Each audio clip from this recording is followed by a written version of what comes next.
9. Earth's electric envelope. C. Life residing between heaven and earth partakes of both polarities. As we will see in the next chapter, the distribution of electric charge in living beings has been measured and mapped externally. In plants, this was done by Professor of Anatomy Harold Saxton Burr at Yale University, and in animals by orthopedic surgeon Robert O. Becker at the State University of New York Upstate Medical Center, Syracuse.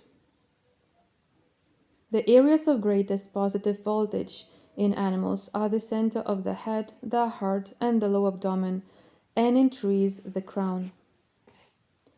The places of greatest negative voltage in trees are the roots, and in animals, the forefeet and the end of the tail.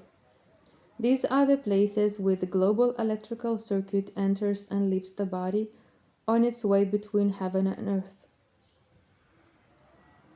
and the channels through which the electricity travels inside living beings, distributing the electricity of heaven and earth to every organ, were precisely mapped several thousand years ago and are part of a body of knowledge that we know today as Chinese acupuncture.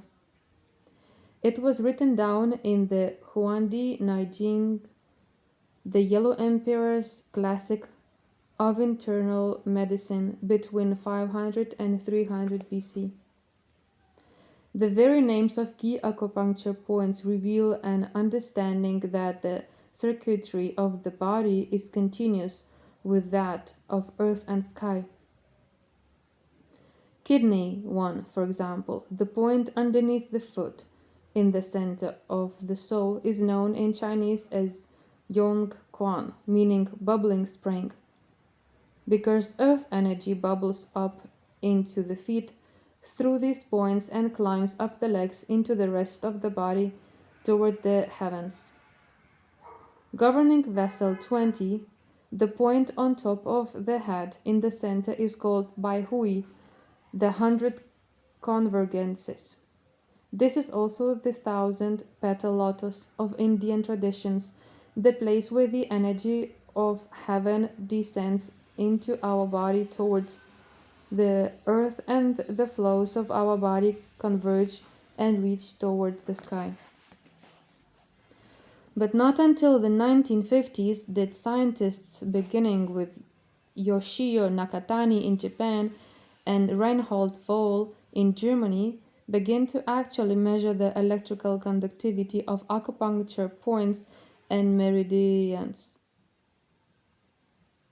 and to finally translate the word qi, formerly spelled qi, into modern language. It means electricity.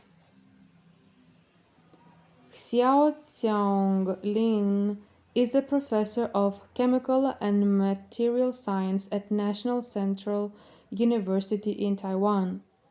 The qi that flows through our meridians, he tells us, is an electrical current that brings both power and information to our cells, current whose source is both internal and external. Every acupuncture point has a double function: as an amplifier for the internal electrical signals, boosting their strength as they travel along the meridians, and as an antenna that receives electromagnetic signals from the environment. The dantians, or energy centers of Chinese medicine, located in the head, heart, and abdomen, equivalent to the chakras of Indian tradition, are electromagnetic accelerators that resonate at particular frequencies and that communicate with the meridians and regulate their flow. They have capacitance and inductance like oscillators in any electronic circuitry. The body, says Lin, is a super complex electromagnetic oscillation network, enormously intricate and delicate. In 1975, Becker and his colleagues at Upstate Medical Center found that, in general, acupuncture points are not only places of low resistance, but of high potential, averaging 5 millivolts higher than the surrounding skin. They also found that the path of a meridian, at least on the surface of the body, has significantly greater conductivity and lower electrical resistance than nearby skin.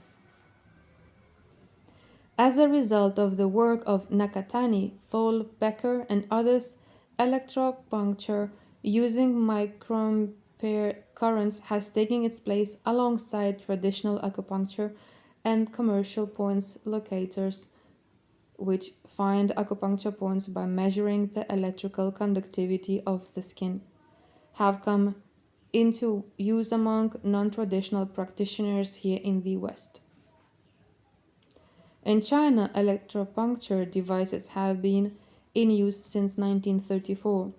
They are a tacit acknowledgement that the body is an electrical instrument and that its health or sickness depends on the proper distribution and balance of the electrical energies that constantly flow around and through us. But ironically, they also prevent that scientific knowledge from becoming true knowledge, for to substitute artificial electricity for atmospheric electricity in replenishing the body is to forget that the electricity of the ear is there, nourishing us and giving us life. At the Shanghai University of Traditional Chinese Medicine, the Fujian Institute of Traditional Chinese Medicine, and elsewhere in China, scientists continue to confirm that the substance that flows in our meridians is electricity, and that electricity is not only a force that moves locomotives, but is the incredibly complex and delicate stuff of life. Typically, the electrical resistance of an acupuncture point is 2 to 6 times lower than the resistance of the surrounding skin, and its capacitance, its ability to store electrical energy, is 5 times as great. Commercial point locators do not always work because sometimes, depending on the internal state of the individual, an acupuncture point can have a higher resistance than its surroundings. But the meridians always respond in an active and nonlinear way to electrical stimulation, and they react, say modern researchers, exactly like an electrical circuit. The physical structures of the conductive points and meridians have been tentatively identified. In the 1960s, a North Korean physician, Bong Han Kim, published detailed photographs of an entire network of tiny corpuscles and thread-like structures that connect them, that exist throughout the body, in our skin, in our internal organs and nervous system, and in and around our blood vessels. These ducts, he found, were electrically conductive, and the fluid within them surprisingly contained large amounts of DNA. The electrical pulsations were considerably slower than the heartbeat. In the skin of a rabbit, the pulsation rate was between 10 and 20 per minute. The pathways of the superficial ducts in the skin matched the classical pathways of the acupuncture meridians. The reason Kim succeeded in identifying this system is that he worked only on living animals, because the ducts and corpuscles, almost transparent to begin with, disappear shortly after death. He stained the living tissue with an unspecified blue dye that was observed only by this network of ducts and corpuscles. Kim's book on the Kiangrak system was published in Pyongyang in 1963. The reason his work has been so completely ignored has partly to do with his relations with the Northern Korean government. Kim was expunged from official records in 1966, and rumor has it that he committed suicide, and partly with the fact that the outside world does not want to find physical proof of our electrical nature.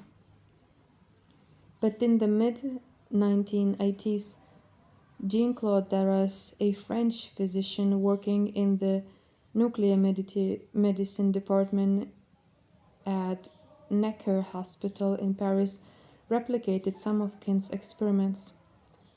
He injected a radioactive dye containing technetium 99 into various acupuncture points on the feet of volunteers and found that the dye migrated precisely along the meridian pathways of classical acupuncture, just as Kim had found.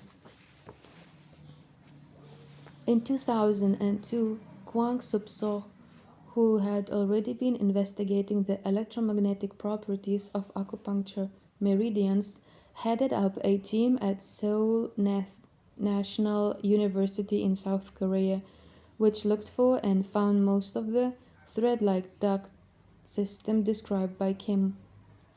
A breakthrough came in November 2008 with the discovery that tryptophan blue, a dye that was previously known to stain only dead cells, if injected into living tissue, will stain only the nearly invisible threads and corpuscles they had painstakingly begun to identify. The primovascular system, as it was now called, suddenly became a subject of research in other centers in South and North Korea, as well as in China, Europe, Japan, and the United States.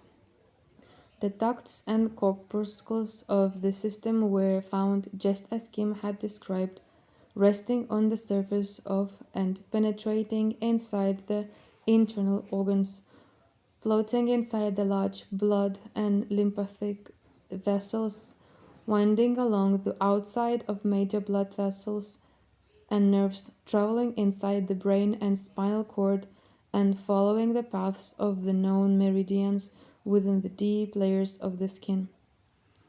When the surface of the skin was stained with the dye, only points along the meridians observed it. In September 2010, at the first International Symposium of Primovascular System held in Gakyeon, Korea, Satoru Fujiwara, retired professor of anatomy at Osaka City University, Japan, reported tentative success at surgically identifying a superficial primo node, an acupuncture point, in the skin of a rabbit's abdomen. And in 2015, researchers at Seoul National University used a commercially available staining kit to reveal a thread-like vessel running just beneath the abdominal skin of anesthetized living rats. The vessel, colored dark blue from the stain, followed the pathway of the acupuncture meridian called the conception vessel and connected discrete corpuscles